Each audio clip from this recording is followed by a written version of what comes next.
I want to share with you how meeting a powerless woman in one of the most powerful cities in the world changed my life, and how it's beginning to change my profession, which is journalism.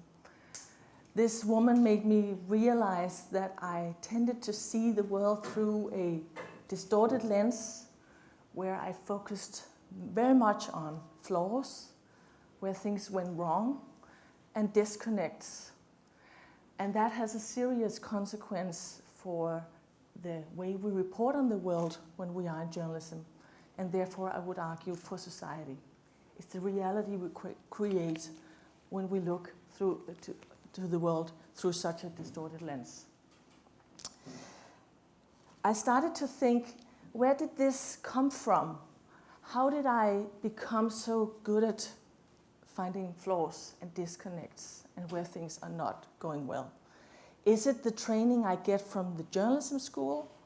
Was it the profession I was in that gave it to me? And actually, I think it's not. It begins much earlier than that. Here I am in the classroom at a desk with my papers in front of me, and the teacher asks you, what do you think of the text? And I knew exactly how to answer in a powerful manner that I knew that my teacher would value. If I was able to point out where this text disconnected with this over here, or where an argument over here didn't cohere with something over here, then I would get the top grade. Then I would get the respect from my classmates. And then I would get the labels being sharp, being intelligent. And that's powerful. So I think that's probably why I thought school was great. You can look at my face right here. This is me from graduation. School was great because I became very good at giving the teachers what they wanted. Pointing out the flaws, pointing out the disconnects, being sharp. Fast forward, I went into a profession that also reward that kind of mindset. Here I am in the White House, the West Wing, Washington, D.C., interviewing together with a colleague, the White House Chief of Staff under Bush II presidency. But notice me down there in the corner. When I look at this photo, I'm affirmed that I am looking for what's hidden. I'm looking for what's not in front of me, what he wants me to not know. Because in the corner where I'm looking, in the direction where I'm looking, is his desk. And all I want to do is get out of that chair, go to his desk, take all the documents and read them, because I'm sure there's some good stories there. And let me tell you, that is important for journalism. It is important to keep power accountable like that and check what they say and what they do. And if they abuse their power, and if there's any corruption, by all means. But there's also a backside to it. We do it in journalism because we think when we work like that, society then takes action. Then institutions, politicians will take action and do it better. And I believe that happens sometimes, but I also think that something is missing. Some information is missing. And what's the consequence of that missing? I think we see it very much today. We see growing mistrust in politics, in journalism, in institutions, in governments. We see less societal cohesiveness, where we thought everything was well, the Brexit vote in Great Britain. And we see growing radicalization. My colleagues in journalism who don't believe in what I'm trying to do in journalism would say that's not our fault. We're just reporting on the world as it is. But I'm saying, and the people who I work with are saying, no, we create realities by the way we choose to report on the world. What we choose to highlight becomes reality. We can act as polarizers because we report from the poles. We can fuel a debate in an upward spiral or in a downward spiral. So that's the big difference in approach from conventional thinking in journalism and adding constructive journalism elements. But it took a homeless woman in Washington, D.C. to make me really realize what my impact was in a negative way. It was 2008. You remember the global recession hit just that year. And I was visiting a homeless shelter in Washington, doing a story about the growing number of people who lost their jobs and their homes. And there she was sitting in the hallway of this shelter on a chair. I had my recording equipment. It was for radio. And I remember going down to my knees and ask her questions. She was there on the chair. It was a beautiful interview. I asked her questions like, how does it feel to lose your job? And she gave me great answers. And I was thinking, it's a good interview. Can you elaborate how terrible it is to lose your house? Yeah. And I got everything I wanted because she was a great narrator. And I almost pushed the stop button on my recording equipment when she suddenly said, but there's also something I learned. And I remember thinking, what? What can you possibly learn from something like this? But okay, let me ask, what did you learn? And out came this beautiful answer. I've learned that I'm stronger than I thought I was.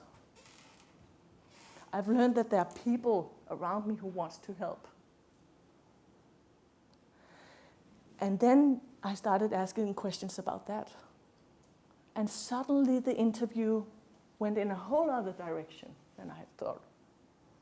And it was because of the questions I started to ask. They created her reality. It made her think, it made her reflect on her strengths, her resilience. What can be learned from something like that? And here's the most eye-opening thing about it. When I put it into the radio piece, I still had all the numbers about how difficult things were right there, with people losing their jobs and their homes. But I also added some of the answers she gave about the learning she had experienced. And the day after it had aired in Danish broadcasting, this piece, I got 11 to 12 emails from listeners. And that's pretty rare that they take the time to write you, saying, this piece made me stop and listen because it's inspirational, it's surprising. So I thought right there and then several things. There's something in this interview that makes it more engaging, more relevant for people. They're inspired by it compared to all the other stories I've done through the years. And I also had this epiphany that I created. I saw her as a victim, and that informed the questions that I asked her. But she refused to be a victim. And then suddenly I was forced to ask other kinds of questions.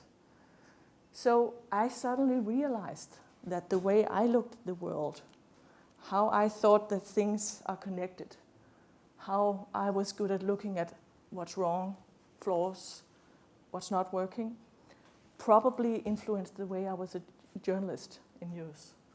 That I created victims where they sometimes are none.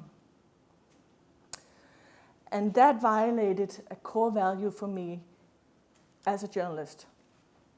You want to be a journalist to keep power accountable and portraying the world accurately. I didn't portray the world accurately because I had this inner training that made me report on the world as I did. So I needed to change.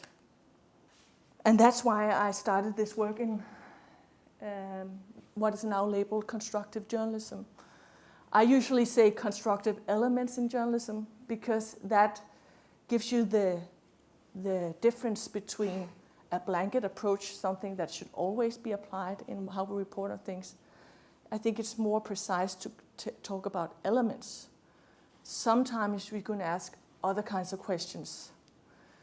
Sometimes we can add a story that has to do with progress when we cover something. And I coined the construct in this paper together with an American colleague, researcher Karen McIntyre. And we continue to teach this to the profession.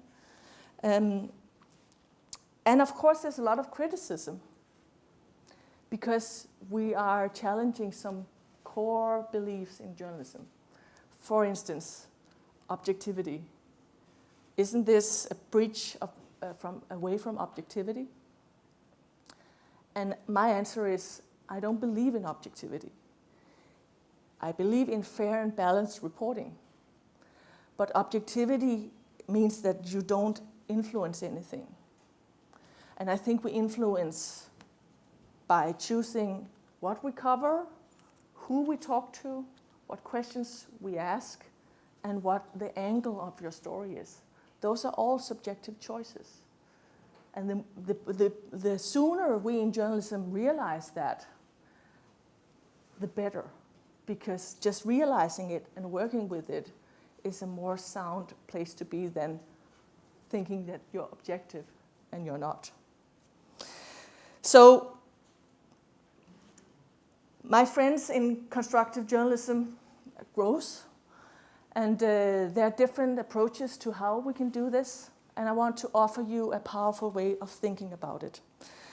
And this comes from an investigative reporter in Scandinavia. His name is Asbjørn Hvidt. He's a prize-winning reporter, very well renowned in the profession. And he offers this way of thinking about constructive elements in investigative reporting. He says, we throw stones at a hot house when we uncover rotten things, corruption, wrongdoings. That's like tearing something down. Tearing down is important. We smash something. But usually in journalism, we then go to the next hothouse and start to throw stones there. And then Asbjørn says, what comes out of that? We leave only ruins. Constructive elements in investigative reporting is to cover when we rebuild something. When something progresses, if something advances, if something is fixed or bettered. That's adding something to society that is important. Because we need this kind of knowledge to progress, to have a more accurate view of what is possible in this world. So that's how I think about it. There's another powerful example, and it comes from a colleague in the Netherlands. If you don't know this online journalism media, I really encourage you to check it out. It's the correspondent. I think they're the coolest, not because they add constructive elements in journalism, but just because they're so innovative. But this is a constructive journalistic article, and I'll tell you why. In the headline, it says, 5 steps for a better repatriation service. The Repatriation Service is the institution in the Netherlands that deport asylum seekers when they are rejected asylum in the Netherlands. It's very criticized because they're doing a hard job, and in the media they're very criticized for how they work and how they handle things. And of course, Karel Smouter, who's the author of this article, he could have chosen to do something like that. But he chose to ask other kinds of questions to these people who worked in this repatriation service. Instead of asking, how can you defend this and this policy? Or how can you live with yourself when you send out people who are in need? he asked questions like, if you should advise your superior on how to better do your job, what would you say? What do you need to do a better job? What would it take for you to thrive and do the best possible you can here? And he got surprising answers. First of all, they stopped being defensive and told him much more than they usually would have done. And he got answers like, I would love to be much more of a welfare worker than a jail warden. And they came up with ideas because of these questions. And what happened after this article was published, Karel was invited back into this Repatriation Service to share more with them about what their colleagues had said and what did he learn while he was there.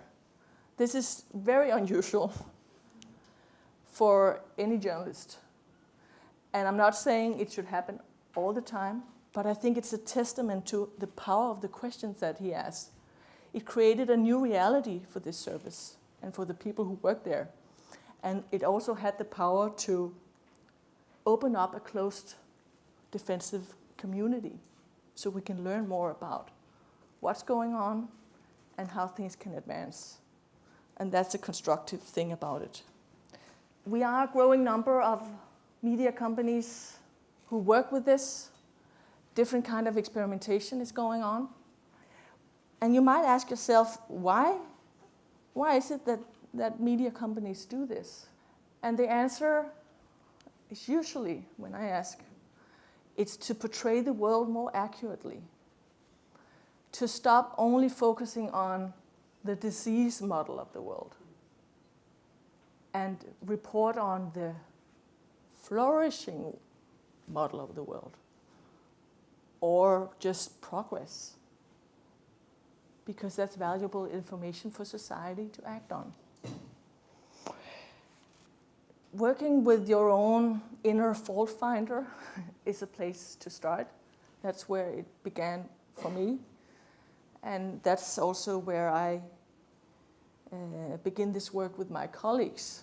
Understanding your own blind angles, understanding your own mindset, how you look at the world. So before I leave this stage, I hope that, or I want to ask you, how does this pertain to what you're doing? Are you only operating in the disease model of the world? Could you move more to this other side? What value would it have for your profession and the work you do and your contribution to society? Journalism has begun. There's a long road ahead, but we're advancing. Thank you for listening.